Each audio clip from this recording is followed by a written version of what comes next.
जब भगवान खुद रास्ता दिखाने आए। कभी कभी हमारी जिंदगी में ऐसा समय आता है जब हर रास्ता बंद लगता है, ना कोई सहारा, ना कोई उम्मीद, और तब हम बस एक ही नाम लेते हैं, भगवान। ये कहानी है एक ऐसे इंसान की जिसकी किस्मत बदल गई जब भगवान खुद उसकी परीक्षा लेने आए। गांव का नाम था देवपुर। उसी गांव में रहता था रघु, एक सीधा साधा ईमानदार इंसान। रघु बहुत अमीर नहीं था, लेकिन हर सुबह मंदिर जाकर भगवान शिव के सामने सिर जरूर झुकाता था। उसका एक ही विश्वास था, जो होगा भोलेनाथ की इच्छा से होगा। एक साल गांव में भयंकर सूखा पड़ गया। फसल बर्बाद हो गई। घर में खाने तक के पैसे नहीं बचे। पत्नी बोली, रघु, अब क्या होगा? बच्चों का भविष्य? रघु ने सिर्फ इतना कहा, भगवान पर भरोसा रखो। लेकिन अंदर से वो भी टूट रहा था। एक दिन गांव में एक बूढ़ा साधु आया। फटे कपड़े, थका हुआ चेहरा।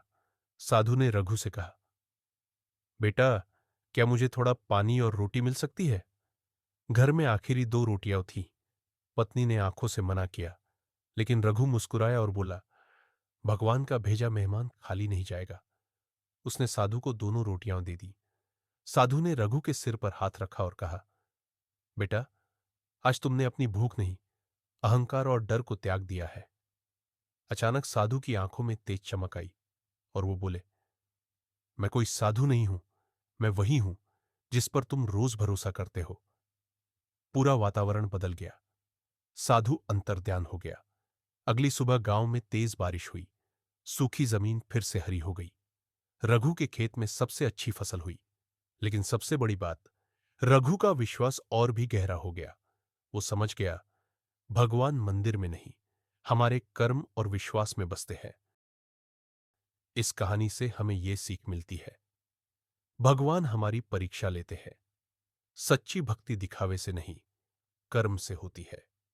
जब हम बिना स्वार्थ मदद करते हैं, तब भगवान खुद हमारे साथ खड़े होते हैं।